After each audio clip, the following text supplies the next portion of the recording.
Hello everyone, स्वागत है आप सभी का फॉब्स एंड एजुकेशनल इंस्टीट्यूट के प्लेटफॉर्म पर। तो जैसे कि हम लोग दिल्ली पुलिस के प्रीवियस ईयर्स का जो क्वेश्चंस हैं वो हमेशा की तरह आज भी प्रैक्टिस करने जा रहे हैं, ठीक है। जो प्रीवियस ईयर्स में पूछे गए क्वेश्चंस हैं, तो फिर से जीके के अगले सेट के साथ मैं आप लोगों के लिए ये क्वेश्चंस लेके आया हूँ। तो इसको हम आज फिर से प्रैक्टिस करने वाले हैं, और पीछे इससे पहले भी जो 2 सेट है वो मैं आपके साथ प्रैक्टिस कर चुका हूँ, वो प्रैक्टिस करवा चुका हूँ, ठीक है। तो चलिए फिर शुरू करते हैं। तो आते हैं अगले क्वेश्चंस की तरफ। ओके, यहाँ पे आप पहला क्वेश्चन देख सकते हैं। पहला क्वेश्चन यहाँ पे ये क्या कह रहा है कि which tribe among the following tribes in India celebrates Baneshwar festival, कि निम्न भारत में निम्नलिखित जनजातियों में से कौन सी जनजाति बाणेश्वर उत्सव मनाती है। तो देखो, इसका जो सही आंसर होगा वो आपका होगा भील, ठीक है। ये जो भील जनजाति है, ये खासकर मतलब कि इसे राजस्थान में, खासकर इस फेस्टिवल को राजस्थान में मनाया जाता है। राजस्थान का एक प्रमुख त्यौहार है ये, और राजस्थान के अंदर इस फेस्टिवल को मेनली भील जनजाति के द्वारा, भील ट्राइब्स के द्वारा बनाया जाता है, ठीक है। तो ध्यान रखेंगे, भील इसका आंसर होगा। चलिए आते हैं अगले क्वेश्चन की तरफ। तो जो अपना अगला क्वेश्चन है वो है कि वो among the following road the first Indian महाकाव्य ऑन नाट्य कला नाट्य शास्त्र। देखो बच्चे, अगर हम इस नाट्य शास्त्र की बात करें, ठीक है, तो कभी कभार ना हम इसको 5th वेद के रूप में भी मानते हैं, ठीक है। अगर वैसे तो आप वेदों की बात करेंगे, अगर वैसे वेद की बात करें तो आपके मेन तो 4 ही वेद हैं, और ये कौन कौन से हैं? ऋग्वेद है, यजुर्वेद है, ऋग्वेद, यजुर्वेद, सामवेद और अथर्ववेद। पहले अथर्व लिख लेंगे, ठीक है। तो पहले हो जाएगा आपका अथर्ववेद, और उसके बाद फिर होगा सामवेद। ये आपके 4 मेन वेद माने जाते हैं। लेकिन कभी कभार ये जो आपका नाट्य शास्त्र है, इसको 5th वेद के रूप में भी कंसीडर किया जाता है। तो इस 5th वेद की जो रचना, मतलब इसकी जो रचना है वो भरत मुनि के द्वारा की गई थी। तो इसका जो सही आंसर होगा वो भरत मुनि होगा, ठीक है ना। तो हमारे जो भी इंडियन क्लासिकल डांस वगैरह होते हैं उन सबसे रिलेटेड है ये, ठीक है। ये जो बुक है नाट्य कला नाट्य शास्त्र। चलिए अगले क्वेश्चन की तरफ आते हैं, नेक्स्ट क्वेश्चन देखते हैं। नेक्स्ट क्वेश्चन कह रहा है कि काइट फेस्टिवल, जो कि मकर संक्रांति पे मेनली मनाया जाता है, तो वो किस स्टेट में मनाया जाता है या किस शहर में मनाया जाता है। यहाँ पे शहर दे रखा है। तो आप सभी लोग जानते हो कि मकर संक्रांति जो है हमारे भारत में मनाया जाने वाला एक प्रमुख त्यौहार है, जो कि कहीं कहीं पे लोहड़ी के रूप में मनाया जाता है, कहीं कहीं पे इसे खिचड़ी के रूप में मनाते हैं, कहीं कहीं इसे बिहू के रूप में मनाया जाता है। तो किस रूप में इसको मनाते हैं, ठीक है।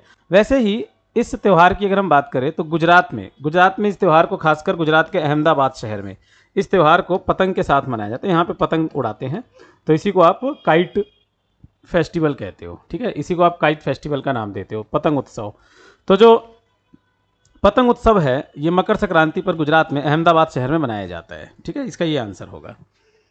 तो अगला क्वेश्चन देखते हैं। नेक्स्ट क्वेश्चन है कि Niti Aayog has been established to promote participation and involvement of Indian states in the process of economic policy making. तो नीति आयोग का यहाँ पे फुल फॉर्म पूछा हुआ है, ठीक है ना, कि जो नीति आयोग की स्थापना है वो आर्थिक नीति निर्माण की प्रक्रिया में भारतीय राज्यों की भागीदारी को बढ़ावा देने के लिए की गई है। निम्नलिखित में से नीति आयोग का पूर्ण रूप क्या है? तो इसका फुल फॉर्म पूछा है, ठीक है। देखो, नीति आयोग जो है ये आपका हो जाएगा national institute for transforming India, ये इसका फुल फॉर्म हो जाएगा। ये इसका आंसर हो जाएगा, ठीक है। इसका आंसर 3 होगा। जहां तक नीति आयोग की बात है तो इसका गठन 1 जनवरी 2015 को किया गया था, ठीक है। नीति आयोग, इससे पहले प्लानिंग कमीशन हुआ करता था, इससे पहले योजना आयोग हुआ करता था, और इसी योजना आयोग को हटाकर किसका गठन किया गया था? नीति आयोग का गठन किया गया था, ठीक है। तो योजना आयोग के स्थान पर 1 जनवरी 2015 को नीति आयोग का गठन किया गया, ठीक है। तो ये आपके इंपॉर्टेंट पॉइंट हो जाते हैं इससे रिलेटेड। चलिए आगे चलते हैं। तो अगले क्वेश्चन की तरफ बढ़ते हैं। अगला क्वेश्चन कह रहा है on which of the following dates is international clean air day for blue sky is celebrated. निम्नलिखित में से किस तारीख को नीले आकाश के लिए अंतर्राष्ट्रीय स्वच्छ वायु दिवस मनाया जाता है? देखो, अगर वायु स्वच्छ होगा, बिल्कुल स्वच्छ होगा, तो ही जो स्काई है वो बिल्कुल नीला दिखेगा, तो उसी से रिलेटेड है ये। तो इसका आंसर जो है वो 7 सितंबर हो जाएगा। 7 सितंबर इज द राइट आंसर। तो ये जो international clean air day for blue sky है ये प्रत्येक वर्ष 7 सितंबर को मनाया जाता है, ठीक है। अगर करंट में कोई ऐसा डेट होगा तो आपसे थीम भी पूछा जा सकता है, ठीक है। बट ये पुराना है क्वेश्चन, पिछले प्रीवियस ईयर्स के क्वेश्चन हम डिस्कस कर रहे हैं यहाँ पर। अगला question, a branch of science that deals with the sequence of all periodic events involved in the life cycle of plant which help to understand the dynamics of the season during the vegetative and reproductive development period of a crop is called। कि विज्ञान की वह शाखा जो पौधों के जीवन चक्र में शामिल सभी आवधिक घटनाओं के अनुक्रम से संबंधित है, जो फसल की वनस्पति और प्रजनन विकास अवधि के दौरान मौसम की गतिशीलता को समझने में मदद करती है, क्या कहलाती है। देखो इसमें है कि हम क्या चीज़ की बात कर रहे हैं कि एक तो प्लांट के डायनेमिक सीजन वगैरह को अंडरस्टैंड करने में, या इसके डेवलपमेंट पीरियड को, क्रॉप के डेवलपमेंट पीरियड को जो हम अंडरस्टैंड करते हैं तो इसको क्या कहा जाता है। तो ये आंसर आपका फेनोलॉजी होगा। ठीक है, इस ब्रांच को हम फेनोलॉजी के नाम से जानते हैं, इट इज़ कॉल्ड फेनोलॉजी। तो इसका सही आंसर फेनोलॉजी रहने वाला है। अगला क्वेश्चन है कि in which of the following city union territory is Hazrat Nizamuddin Auliya महबूबे Ilahi Dargah located. देखो ये तो आप लोगों को पता ही होगा, हजरत निजामुद्दीन का दरगाह जो है सो इनमें से कहाँ पर है। तो बहुत आसान सा प्रश्न है ये दिल्ली के वालों के लिए, खासकर जो दिल्ली में रहते हैं, तो न्यू दिल्ली इसका आंसर हो जाएगा। ठीक है, तो इसका आंसर न्यू दिल्ली होगा। जो हजरत निजामुद्दीन है ये एक निजामुद्दीन चिश्ती सिलसिला से बिलोंग करते थे। ठीक है, और ये गयासुद्दीन तुगलक के, दिल्ली में गयासुद्दीन तुगलक जब दिल्ली सल्तनत का राजा होता था तो उसके समकालीन भी था ये। ठीक है, तो गयासुद्दीन तुगलक को निजामुद्दीन औलिया ने क्या कहा था कि हुनूज दिल्ली दूर अस्ती, कि दिल्ली अभी दूर है। ठीक है, ये ऐसा इसको कहा था। अगले प्रश्न की तरफ बढ़ते हैं। तो अगला प्रश्न है, in which year was the Bombay island given as a dowry to prince Charles second by Portuguese. पुर्तगालियों द्वारा प्रिंस चार्ल्स द्वितीय को दहेज के रूप में बॉम्बे द्वीप किस वर्ष दे दिया गया। देखो ये ऐसा है कि जो इंग्लैंड का प्रिंस था चार्ल्स सेकंड, इसकी जो शादी है वो पुर्तगाल की राजकुमारी से हुई। तो पुर्तगालियों ने बॉम्बे इसे दहेज में दे दिया और इसने फिर बॉम्बे ईस्ट इंडिया कंपनी को किराए पे दे दिया, लीज पे दे दिया, और इस तरह से बॉम्बे एक इम्पॉर्टेंट सेंटर भी बन गया अंग्रेजों का इंडिया के अंदर में। तो ये जो बॉम्बे जो दिया गया था चार्ल्स सेकंड को पुर्तगालियों के द्वारा दहेज में, ये 1661 में दिया गया था, 1661 में दिया गया था, है ना। तो चार्ल्स सेकंड ने कैथरीन से शादी किया था जो कि पुर्तगाल की राजकुमारी थी, तो उसी शादी में इनको ये दहेज में मिला था। चलिए अगला क्वेश्चन देखते हैं। नेक्स्ट क्वेश्चन करेगी, रानी लक्ष्मीबाई वॉज मैरिड टू। रानी लक्ष्मीबाई का विवाह किससे हुआ। तो सीधा सीधा पूछा गया क्वेश्चन है कि महाराजा गंगाधर राव नेवालकर। ठीक है ना, ये सीधा सीधा आंसर हो जाएगा। तो रानी झांसी लक्ष्मीबाई का विवाह महाराजा गंगाधर राव नेवालकर, ध्यान रखेंगे। नेक्स्ट क्वेश्चन देखेंगे आप यहाँ पे, विच among the following sport award is given for excellence sporting performance for 4 continuous year. कि निम्नलिखित में से कौन सा खेल पुरस्कार लगातार 4 वर्षों तक उत्कृष्ट खेल प्रदर्शन के लिए दिया जाता है। देखो ये जो आप द्रोणाचार्य अवार्ड देख रहे हो, ठीक है ना, ये जो द्रोणाचार्य अवार्ड होता है ये तो कोच को दिया जाता है। यहाँ पे किसके लिए पूछा हुआ है, यहाँ पे सिंपली पूछा हुआ है खिलाड़ी के लिए, है ना। तो इसका आंसर जो है आपका ये अर्जुन अवार्ड, अर्जुन जो है ना ये दिया जाता है खिलाड़ी को।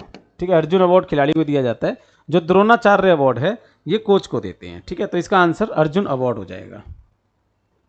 अगला क्वेश्चन कि in which among the following years was Lord North regulation act enacted. देखो ये कुछ और नहीं है, एक रेगुलेटिंग एक्ट का पार्ट है। ठीक है ना, ये रेगुलेटिंग एक्ट का पार्ट है जो कि 1773 में आया था। ठीक है, तो उसी का पार्ट है। तो इसका जो आंसर है वो सिंपली क्या हो जाएगा, 773 हो जाएगा, 1773 इसका आंसर हो जाएगा। ठीक है, चलिए अगला क्वेश्चन है कि according to the interim census 2011 which among the following state in India has maximum population density. कि अंतरिम जनगणना 2011 के अनुसार भारत में निम्नलिखित में से किस राज्य का जनसंख्या घनत्व सर्वाधिक है। तो जनसंख्या घनत्व सर्वाधिक तो बिहार का होगा, लेकिन जनसंख्या सबसे ज़्यादा उत्तर प्रदेश की होगी। तो यहाँ पे बिहार आंसर इसलिए होगा क्योंकि पॉपुलेशन डेंसिटी पूछा हुआ है।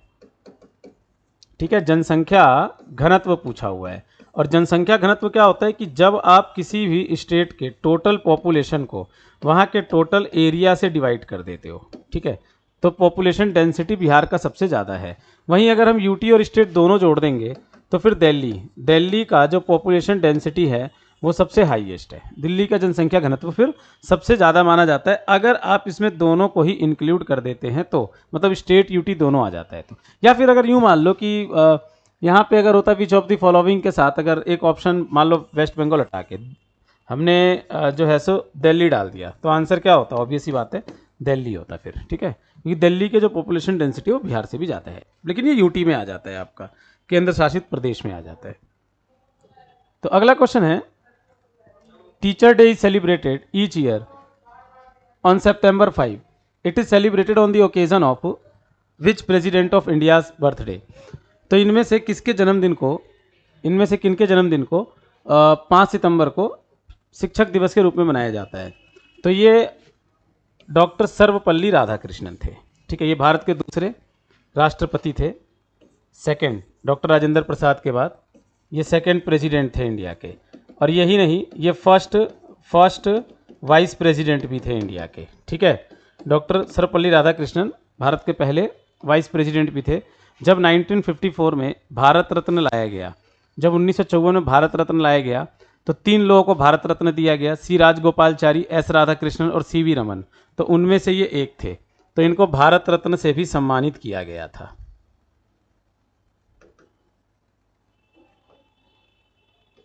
ठीक है, इनको भारत रत्न से भी सम्मानित किया गया था। अगला question, which among the following is the kharif crops. देखो खरीफ क्रॉप्स हमारे यहाँ पे मेनली मानसून के आगमन के साथ, यानी कि इसको मई जून में बो दिया जाता है, मई जून, और इसकी जो कटाई होती है वो अक्टूबर नवंबर में होती है, ठीक है। ये खरीफ फसल का मौसम होता है। तो खरीफ की फसलों में इनमें से जो मेन आएगा वो जूट आएगा। जूट के फसलों को पानी की ज़्यादा आवश्यकता होती है, तो मानसून के आगमन के साथ ही इन्हें उगाया जाता है, ठीक है। हमारे देश में जूट के प्रोडक्शन में वेस्ट बंगाल सबसे आगे है, ठीक है। वेस्ट बंगाल जो है पश्चिम बंगाल, ये जूट का सबसे ज़्यादा उत्पादन करता है, ठीक है। तो जूट जो है ये आपका आ जाएगा खरीफ क्रॉप के अंदर। बाकी आप ये जितने भी देख रहे हो ये सारे के सारे रबी क्रॉप्स हैं, रबी, ठीक है, ये आपकी रबी की फसलें हैं। इसमें मस्टर्ड भी जुड़ जाएगा रबी के क्रॉप में, सरसों वो भी आपका रबी क्रॉप्स में आ जाएगा। अगला क्वेश्चन क्या कहता है कि वो investigated the law of heredity, अनुवांशिकता के नियम की जांच किसने की। देखो इसका जो सही आंसर है वो G.J. Mendel, Gregor John Mendel, ठीक है, इसी ने किया अनुवांशिकता के नियम की जांच। ये जो G.J. मेंडल है, मेंडल की बात की जाए तो इसे फादर ऑफ जेनेटिक्स कहते हैं। Mendel is called father of genetics, इन्हें अनुवांशिकी का जनक कहा जाता है। तो 1822 में इनका जन्म वियना में हुआ था। ये वियना कहाँ पड़ता है? ऑस्ट्रिया के अंदर। तो ऑस्ट्रिया के वियना में इनका जन्म हुआ था 1822 ईस्वी में, ठीक है। और इन्होंने गार्डन पी, मटर के पौधों पर अपना एक्सपेरिमेंट किया था। अगर इनके एक्सपेरिमेंट की बात करें तो इन्होंने अपना क्रियाकलाप मटर के पौधों पर किया था, ध्यान रखेंगे, ठीक है। गार्डन पी पे इनका पूरा का पूरा एक्सपेरिमेंट था। बाकी ये जो चार्ल्स रॉबर्ट डार्विन है, ये तो नेचुरल सिलेक्शन का थ्योरी दिया था इन्होंने, एवोल्यूशन से रिलेटेड हैं ये।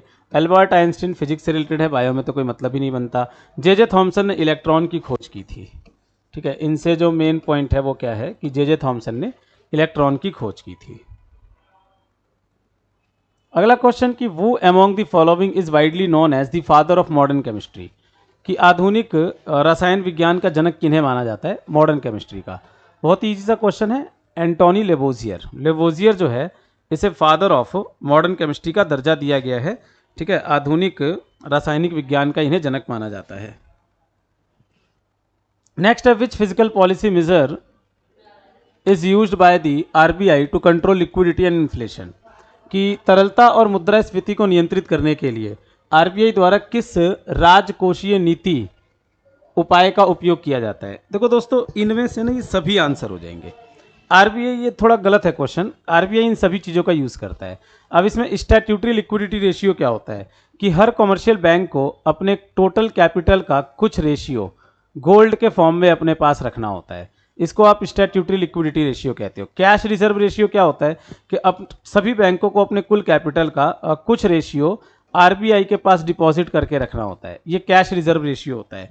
रेपो रेट क्या होता है कि आरबीआई कमर्शियल बैंक्स को लोन देता है और उस पर जो रेट इंटरेस्ट चार्ज करता है, उसको रेपो रेट कहते हैं। और रिवर्स रेपो रेट क्या होता है कि कमर्शियल बैंक्स भी अपना पैसा रिजर्व बैंक को जमा कराते हैं और फिर रिजर्व बैंक इस पे जो इन्हें इंटरेस्ट प्रोवाइड करता है, इस इंटरेस्ट को हम रिवर्स रेपो रेट कहते हैं। ठीक है, हिंदी में इसको रिवर्स रेपो रेट ही कहा जाता है। ठीक है, ध्यान रखना। तो ये सभी चीज़ों का यूज़ करता है आरबीआई, ये सब मॉनेटरी पॉलिसी का पार्ट है। इनकी बात की जाए तो ये सारा का सारा मॉनेटरी पॉलिसी का पार्ट है। और मॉनेटरी पॉलिसी कमेटी होती है एक, जो कि 6 मेंबर कमेटी है।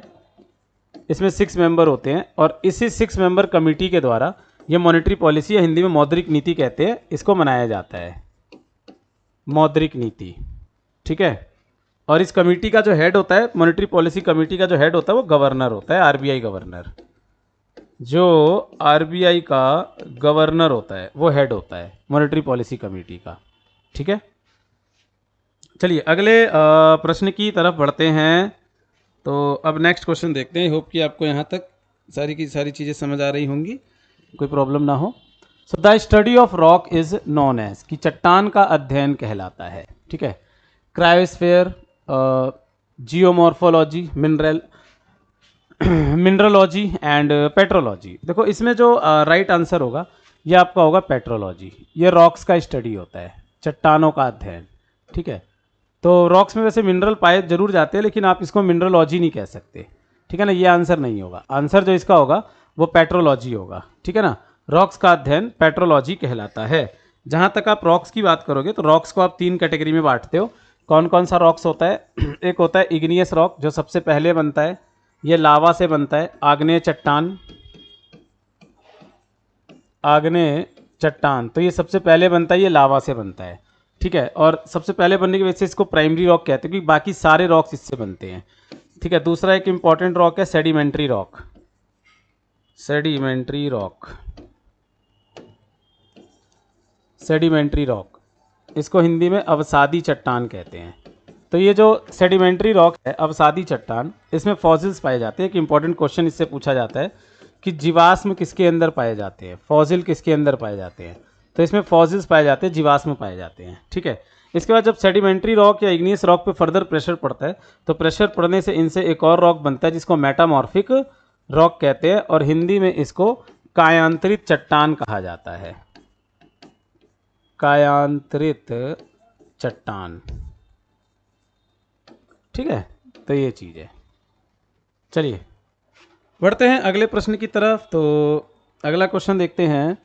National payment corporation of India has launched its international associate company NPCI international to extend which service in international market. ये वैसे करंट का क्वेश्चन है। ठीक है, उस समय के लिए अब जरूर इम्पोर्टेंट था, बट अभी तो इसका इम्पोर्टेंस है नहीं, बट फिर भी देख लेते हैं क्या कह रहा है कि national payment corporation of India ने अंतर्राष्ट्रीय बाजार में किस सेवा का विस्तार करने के लिए अपनी अंतर्राष्ट्रीय सहयोगी कंपनी एनपीसीआई इंटरनेशनल लॉन्च की है। देखो ये सभी का लेना देना यूपीआई से है।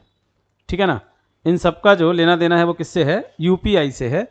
तो इसका जो आपका सही उत्तर है वो आपका यूपीआई होगा। वैसे ये उस समय के करंट का क्वेश्चन है, बट कोई नहीं।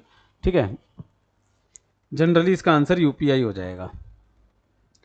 Next question again economic systems, मतलब बैंकिंग सिस्टम से ही रिलेटेड है ये, कि RTGS transactions are processed continuously during RTGS business hours on the basis of transaction by transaction. What is the full form of RTGS?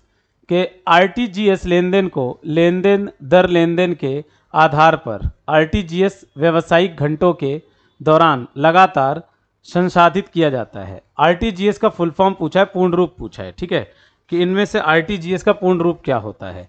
तो ये दोस्तों real time gross settlement होगा इसका आंसर। ठीक है, इसका जो राइट आंसर होगा वो होगा रियल टाइम ग्रॉस सेटलमेंट। ध्यान रखेंगे। ठीक है, सीधा सीधा फुल फॉर्म पूछा हुआ है। अगला क्वेश्चन देखेंगे। देखो ये क्या कह रहा है कि Dhangarh is the worship dance of which state union territory among the following. कि धनगढ़ इनमें से किस राज्य या केंद्र शासित प्रदेश का वर्शिप डांस है? ठीक है ना, मतलब कि पूजा नृत्य है। पूजा नृत्य क्या होते हैं, जैसे और भी गरबा होते हैं, डांडिया होते हैं, ये भी पूजा नृत्य होते हैं। तो उसी तरह से ये पूछ रहा है कि यहाँ पे ये किस स्टेट का पूजा नृत्य है। तो यहाँ पे जो आंसर होगा वो होगा गोवा। ठीक है, गोवा। देखो गोवा है हमारे यहाँ पे स्मॉलेस्ट स्टेट में आता है, ये सबसे छोटा राज्य है। गोवा की बात की जाए तो गोवा को हमने 1962 में पुर्तगालियों से छीना, एक्वायर किया। ठीक है, गोवा को। और 1987 में गोवा को एक फुल स्टेट का दर्जा दे दिया गया, एक पूर्ण राज्य का दर्जा दे दिया गया। तो 1962 से 87 तक गोवा जो है ना वो यूटी रहा, केंद्र शासित प्रदेश रहा। ठीक है, कब से कब तक? 1962 से 1987 तक गोवा एक केंद्र शासित प्रदेश रहा और 1987 में इसे पूर्ण राज्य का दर्जा दे दिया गया, एक फुल स्टेट का स्टेटस इसे दे दिया गया। ठीक है, अगला प्रश्न देखते हैं।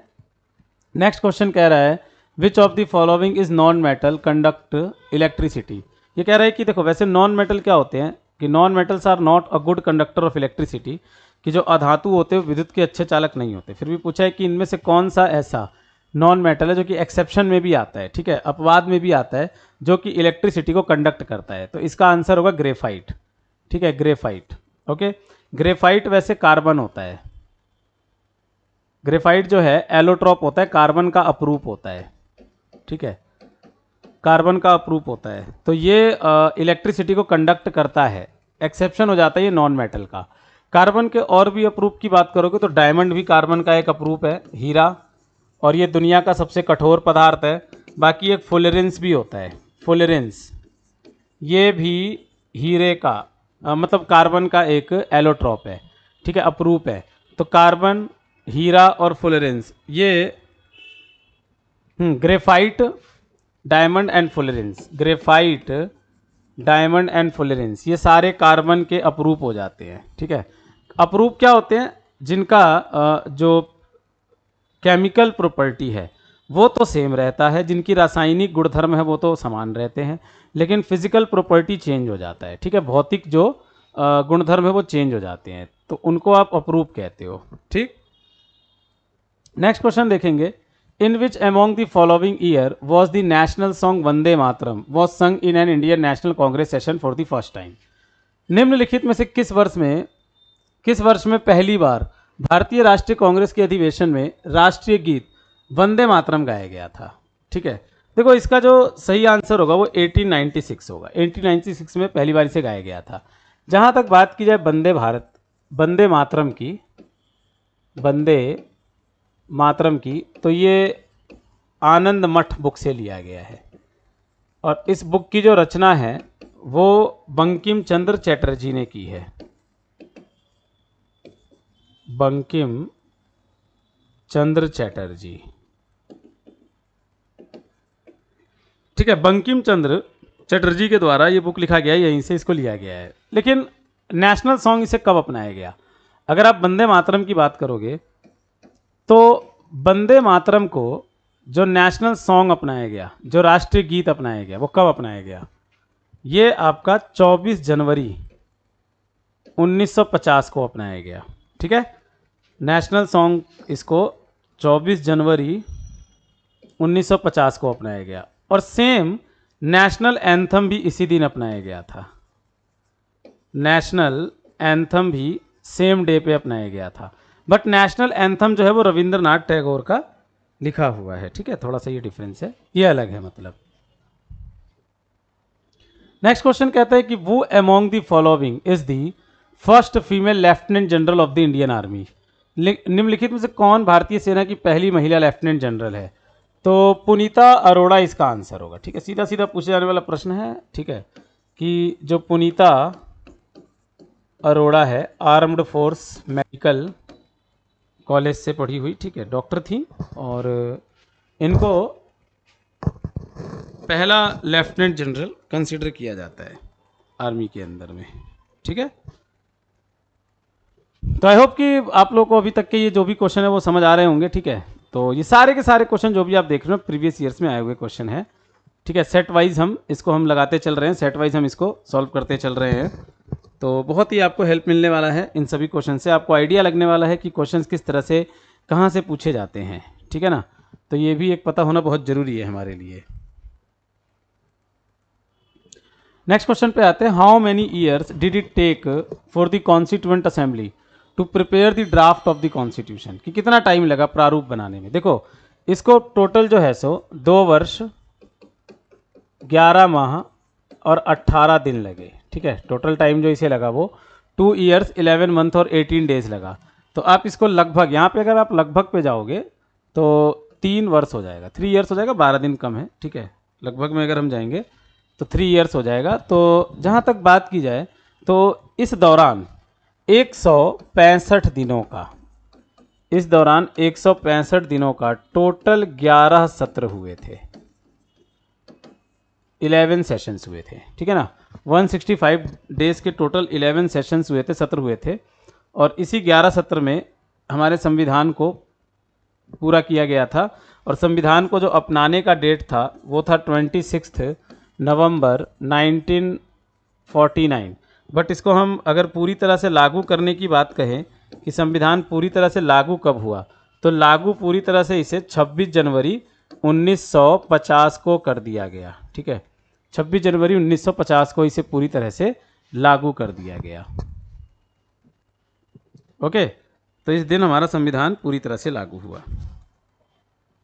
चलिए अगले क्वेश्चन की तरफ बढ़ते हैं। तो अगला क्वेश्चन क्या कह रहा है कि विच among the following Ampere's got the famous Buddhist Sanchi stupa constructed.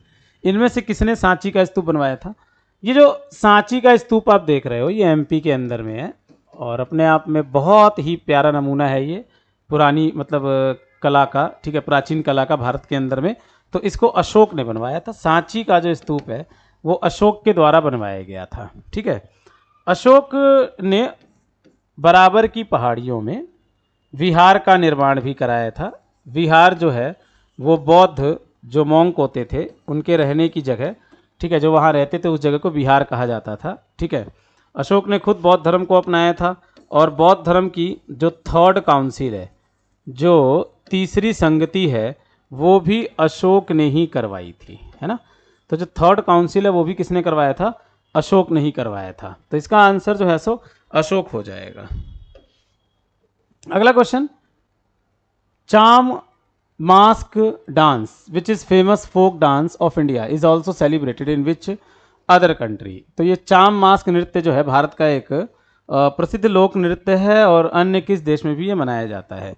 तो ये हमारे यहाँ पे नॉर्थ ईस्ट में भी होता है, ये भूटान। इसका आंसर जो है आपका ये भूटान हो जाएगा। हमारे यहाँ सिक्किम वगैरह में भी इसे मनाते हैं, ठीक है। तो चाम मास्क नृत्य जो है ये भूटान के अंदर में मनाया जाता है, भूटान इसका आंसर हो जाएगा, ठीक है, ध्यान रखेंगे। चलो अगला प्रश्न देखते हैं कि नेक्स्ट क्वेश्चन क्या कहता है।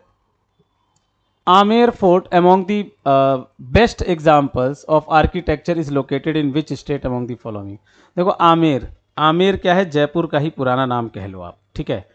आमेर का किला सब कुछ जयपुर में ही है, आप अच्छे जानते हो, ठीक है। अब जैसे ही आमेर या जयपुर की बात आती है तो बहुत मुश्किल नहीं है आपके लिए इस क्वेश्चन का आंसर देना, बड़ी आसानी से आप इसका आंसर दे सकते हो। इसका जो आंसर है वो क्या हो जाएगा, राजस्थान हो जाएगा, ठीक है। तो Rajasthan will be right answer of this question. तो नेक्स्ट क्वेश्चन क्या कह रहा है, in which among the following state is Sharda project related to irrigation and electricity production. ये उत्तर प्रदेश होगा, ठीक है। ये भी थोड़ा सा करंट का क्वेश्चन ही समझ लो, अपने टाइम का उस समय चर्चे में था। तो शारदा प्रोजेक्ट जो है ये मेनली उत्तर प्रदेश में इरिगेशन वगैरह से रिलेटेड है, इरिगेशन एंड इलेक्ट्रिसिटी प्रोडक्शन दोनों से, ठीक है। अगला है कि which princely state was taken in control of in compliance with the doctrine of lapse. व्यक्तिगत नीति 1848 के अनुपालन में किस रियासत को अपने नियंत्रण में ले लिया गया। ऐसा है कि ना ये जो डॉक्ट्राइन ऑफ लैप्स है ये डलहौजी लेके आया था, लॉर्ड डलहौजी, जो कि भारत का गवर्नर जनरल होता था। तो लॉर्ड डलहौजी ने कहा कि किसी भी अगर इंडियन किंग के अपने पुत्र नहीं होंगे, पुत्री का भी कॉन्सेप्ट नहीं था, पुत्र की अपना सन नहीं होगा अपना वो भी, तो उसके साम्राज्य को ब्रिटिश साम्राज्य में मिला लिया जाएगा और इसमें गोद लेने का भी कोई कॉन्सेप्ट नहीं था, ठीक है। तो इसी पॉलिसी का नाम डॉक्ट्राइन ऑफ लैप्स पॉलिसी था। वैसे तो ये आप ये जितने भी देख रहे हो ना ये सारे के सारे हड़पे गए थे डॉक्ट्राइन ऑफ पॉलिसी के अंतर्गत, ठीक है। लेकिन इनमें सबसे पहले सबसे पहले जो हड़पा गया था वो सतारा हड़पा गया था 1948 में। तो वहीं से उठ के आया हुआ ये प्रश्न है, ठीक है, कि डॉक्ट्राइन ऑफ लैप्स के अंतर्गत सबसे पहले सतारा को हड़पा गया और 1948 में इसे हड़पा गया था। नेक्स्ट क्वेश्चन है कि which among the following state union territory has a part of उड़ूसू बर्ड सेंचुरी। ये सीधा सीधा क्वेश्चन है कि पुडुचेरी इसका आंसर होगा। इसका जो आंसर है वो पौंडीचेरी होगा, ठीक है। पुदुचेरी में उड़ूसू जो पक्षी अभ्यारण्य है ये पुदुचेरी के अंदर में है। अगला question, the longest river Surma originating from north east India flows through which among the following country. तो भाई कह रहे हैं कि पूर्वोत्तर भारत से निकलने वाली सबसे लंबी नदी सूरमा निम्नलिखित में से किस देश से होकर बहती है, ठीक है, किस देश से होकर बहती है। तो इसका सही आंसर जो है सो बांग्लादेश होगा। बांग्लादेश से ये नदी होकर बहती है। बांग्लादेश सबसे ज़्यादा नदियों वाला देश भी है, ठीक है, एरिया के हिसाब से देखा जाए तो। नेक्स्ट क्वेश्चन है कि the difference in the total revenue and total expenditure of the government. ये सीधा सीधा फिस्कल डेफिसिट होता है, इसको हिंदी में राजकोषीय घाटा कहते हैं। राजकोषीय घाटा। तो गवर्नमेंट अपने बजट के लिए जो टोटल खर्चा कर देती है, ठीक है, गवर्नमेंट अपने बजट को पूरा करने के लिए जो टोटल एक्सपेंडिचर कर देती है, खर्चा कर देती है, उसमें से टोटल रेवेन्यू को माइनस कर देते हैं। जो हमारे पास रेवेन्यू रिसीट आता है उसको माइनस कर देते हैं, ठीक है। तो ये आपका क्या निकल के आता है, घाटा, कि गवर्नमेंट को कितना घाटा लगा। इसी को आप फिजिकल डेफिसिट कहते हो, राजकोषीय घाटा कहते हो। या फिर आप यूँ कह लो कि गवर्नमेंट अपने बजट के खर्च को पूरा करने के लिए जो लोन लेती है वही आपका फिजिकल डेफिसिट कहलाता है। तो ये लोन ही होगा गवर्नमेंट के द्वारा लिया जाने वाला अपने बजट को पूरा करने के लिए। नेक्स्ट क्वेश्चन है कि विच among the following authorities is responsible for the administration of the government of India. देखो ये ना कैबिनेट सेक्रेटरीज होगा। ये कैबिनेट सेक्रेटरीज जो कैबिनेट सेक्रेटरीज होते हैं, इन्हीं के सचिव होते हैं कैबिनेट, इनके हाथ में ये सारी चीज़ें होती है, ठीक है। तो यही इन चीज़ों को देखरेख करते हैं। नेक्स्ट क्वेश्चन है, under which article of the constitution can the parliament frame laws under the state subject. कह रहा है कि किस कंडीशन में संसद जो है वो स्टेट लिस्ट के सब्जेक्ट पर कानून बना सकता है। तो देखो जब हमारे देश में ना जब नेशनल इमरजेंसी लगा हो, जब हमारे देश में नेशनल इमरजेंसी या राष्ट्रीय आपातकाल लगा हो, तो इस स्थिति में सेंट्रल गवर्नमेंट स्टेट लिस्ट के सब्जेक्ट्स पे कानून बना सकती है। तो जो नेशनल इमरजेंसी है वो आर्टिकल 352 में आता है, 354, ठीक है। नेशनल इमरजेंसी आर्टिकल 352 के अंतर्गत आता है, ठीक है। सो गाइज ये एक सेट के आपके पिछले एक सेट का इम्पोर्टेंट क्वेश्चन था जो भी हमने डिस्कस किया, ठीक है। तो आप सभी लोग इसे अच्छे से प्रैक्टिस करें, अच्छे से ट्राई करें। फिर मिलते हैं अगले सेट के साथ अगली क्लास में। तब तक आप सभी लोग अपना ख्याल रखें। धन्यवाद।